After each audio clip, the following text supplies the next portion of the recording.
A'udzubillahi minasyaitonirrajim. Bismillahirrahmanirrahim. Alhamdulillahirabbil alamin wassalatu wassalamu ala sayyidina Muhammadin wa ala ahli baitit thayyibin tahirin wa ala ashabihil muntajabin yamin. Bismillahirrahmanirrahim. Rasulullah sallallahu alaihi wasallam pernah bersabda. Hadis itu dalam kitab-kitab sahih ya, Bukhari, Muslim. Hadis yang juga diperkuat oleh hadis-hadis lain. Beliau mengatakan, "Lau ta'lamuna ma a'lamu labakaitum katsira wa ladhaktum qalila." Seandainya kalian tahu apa yang aku ketahui, kalian akan banyak menangis daripada tertawa. Konteks hadis itu terkait dengan bahwa Rasulullah ingin mengingatkan akan kehidupan hari akhirat di depan para sahabatnya, di depan keluarganya. Tapi kita bisa memandang ya, menguniversalkan konteksnya yang relevan dengan zaman sekarang, bahwa sebenarnya kita lebih membutuhkan menangis daripada tertawa. Menangis itu membahagiakan, ya. Dan benar, menurut saya menangis lebih membahagiakan. Kalau tertawa bisa membuat kita menderita. Makanya kita lebih memilih majelis-majelis yang banyak menangis daripada majelis-majelis tertawa, terbahak-bahak. Itu majelis, kita harus hati-hati memilih majelis ya. Misalnya majelis yang membuat tertawa-tawa, majelis makan-makan, majelis ngobrol bebas, lucu-lucuan misalnya ya. Kecuali mengandung ilmu ya, harus ada ilmu, ada diskusi.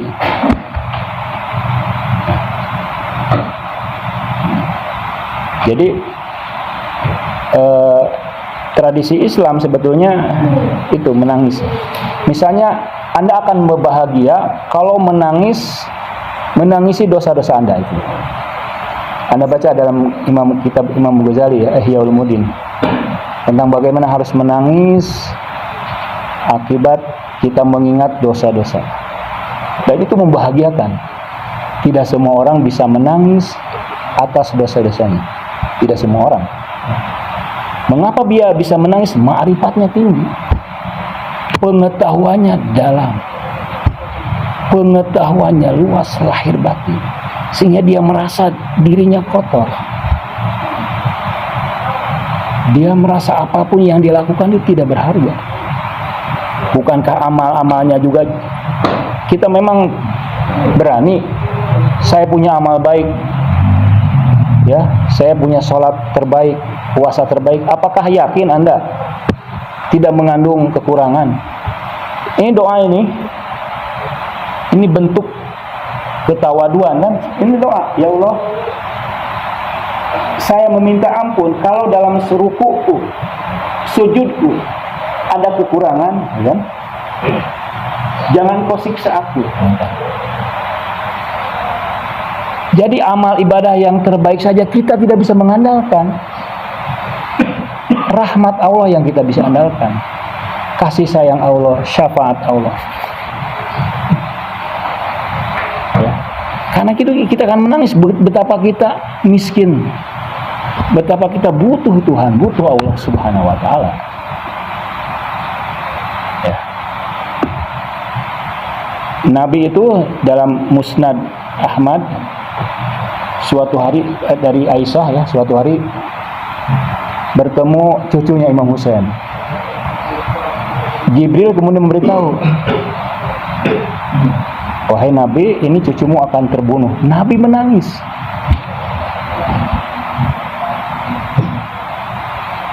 Perbuatan Nabi kan takrir ya. Ada qaulun, hadis itu kan qaulun, fi'lun dan takrir. Apa yang dilakukan Nabi? menangis. Padahal belum terjadi. Dalam hadis lain Ummu Salamah mengatakan, jadi Jibril tuh ngasih apa? Sebongkah batu ya. Ummu Salamah ke istrinya, simpanlah ini. Kalau dia sudah memerah, tanda cucuku terbunuh. Nabi nangis lagi. Ya. Nangis lagi. Apakah Nabi nangis cengeng? Tidak mungkin kita menuduh Nabi itu cengeng, nangis, nggak mungkin ya. Nabi Ayub nangis sampai dia buta. Nabi Ayub atau Yakub ya? Yang putranya Nabi Yusuf itu? Yakub ya? Al-Quran menggambarkan wabiyadat ainahu, matanya jadi putih. Itu tanda buta. Nangisnya luar biasa, mendalam, menjadi buta. Kenapa? Bukan tangisan cengeng, bukan tangisan biasa. Yusuf adalah nabi, beliau juga nabi kan ayahnya. Tapi di zamannya anaknya adalah wali dia. Karena itu dia harus menangisi walinya. Itu tangisan spiritual.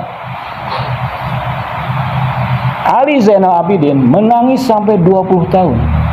Menangisi kakaknya ya, Husain. 20 tahun menangis. Apalagi kalau dihidangkan makanan, menangis. Nabi Yakub ya, menangis sampai buta. Nah, jadi itu tangisan. Kalau kita baca, kita lihat lagi di dalam Al-Quran ya, luar biasa. Ada yang menangis karena tidak bisa infak.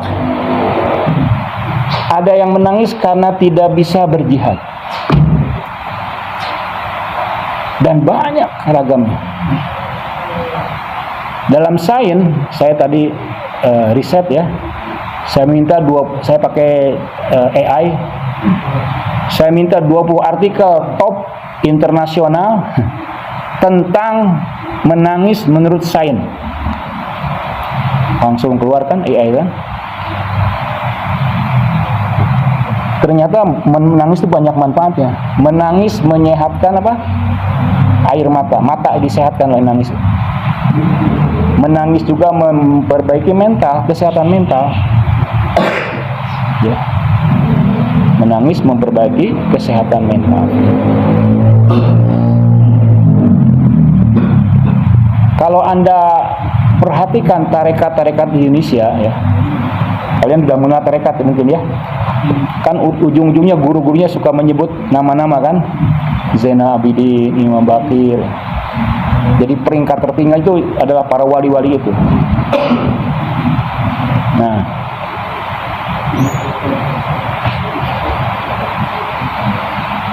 jadi mengapa kita menangis?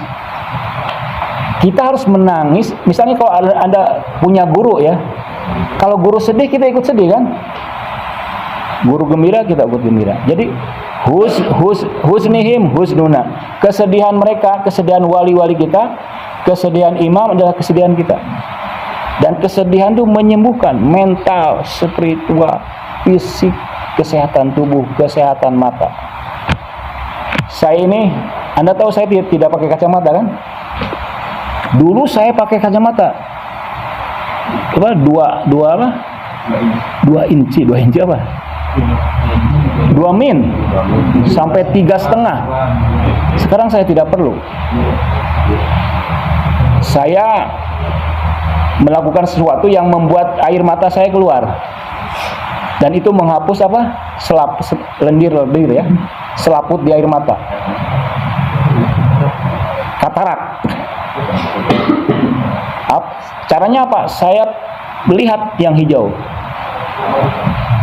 Ya. Bukan lihat daun muda. Lihat daun hijau ya. Lihat yang hijau-hijau atau lihat matahari. Terus saya lihat ya, tidak berkedip. Tidak berkedip sampai saya perih. Nah, itu ya. Jadi kalau Anda merasa rabun mulai sekarang ya, jauh tidak bisa membaca, ini saya masih bisa membaca ini. Anda tatap, tidak boleh berkedip sampai perih keluar air mata itu. Karena mata kan organ yang paling penting kan, jagalah. Anda kalau tidak bisa membaca ya Bingung kan? Jagalah mata dengan menangis. Nah, ya. Luar biasa menangis itu. Saya akan baca karakter orang-orang yang menangis. Dalam hadis mengatakan karakter orang-orang yang menangis, kasiru bukauhum, tangisannya banyak, jariyatun dumuhum, air matanya sampai mengalir. Ini hidayah menurut saya, taufik. Maka ya, nih itu karakter orang seperti itu, sururuhum ma'munah, dia tidak menjadi ancaman orang lain. Kehadiran kita jangan mengancam orang lain ya, tapi harus membuat orang lain tenang, nyaman ya, membuat orang lain enak ngobrol dengan Anda, bebas.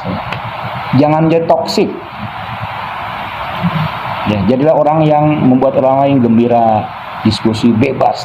Itu orang yang seperti itu, orang yang sering menangis itu membuat orang lain nyaman dengan Anda. Syururuhum ma'munah, Anda tidak menjadi ancaman, tidak toksik ya.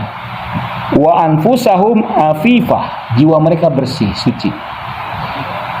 Nah, kemudian hawaijuhum khafifah, hawaij kan, kebutuhan mereka khafifah, ringan ya. Saya lihat orang-orang kaya di Eropa tidak seperti Indonesia. Di Indonesia itu hedonismenya materialis. Orang bangga dengan materialis, rumahnya besar ya, mobilnya banyak, istrinya 4. Iya kan? Kalau bisa dia kan bangga, dia bawa keluar semuanya. Para jomblo-jomblo jadi waduh pusing ya. Anda tahu pendiri Facebook siapa? Zuckerberg ya. Pernikahannya sederhana, padahal dia mampu. Saya punya tetangga orang Korea. Di tempat saya itu pabrik-pabrik itu punya Korea. Tiap hari jalan kaki. Bukan saya sombong ya. Jalan kaki, padahal triliunan di tangannya. Di Denmark, orang tuh lebih bangga kalau dia greener. Tahu greener? Pro lingkungan hidup. Pakai sepeda, pakai jalan kaki, itu lebih dihormati dari yang punya mobil. Di kita kan lihat mobilnya kan. Orang-orang kaya itu mobilnya sederhana, yang penting berguna. Di kita kan kalau tidak merek yang mahal-mahal tidak cukup. Beda ya dengan negara-negara yang berpendidikan tinggi, Norwegia, Denmark ya, Swiss dan sebagainya. Itu gaya hidupnya yang dibanggakan, bagaimana dia berkontribusi pada lingkungan. Tapi di Indonesia bagaimana dia kelihatan kaya, kelihatan mewah, kelihatan wah. Anda tahu lihat pesta perkawinannya kemarin siapa? Anaknya Al-Ghazali ya, Ahmad Dhani. Itu sampai dimasukkan di YouTube biayanya. Ibunya pakai pakaian yang miliaran. Nah, itu di Indonesia seperti itu. Nah, kemudian terakhir, zubulu syifah minal atos, bibirnya kering karena kehausan. Humusul butun minal ju', perutnya kosong karena kelaparan. Amiyal uyun minas sahar, jadi sering haus, sering lapar, sering begadang. Sering haus, sering lapar, sering begadang, kurang tidur, kurang makan, kurang minum, kurang tidur. Karena apa? Karena banyak beribadah ya. Karena banyak bekerja, aktif, kreatif.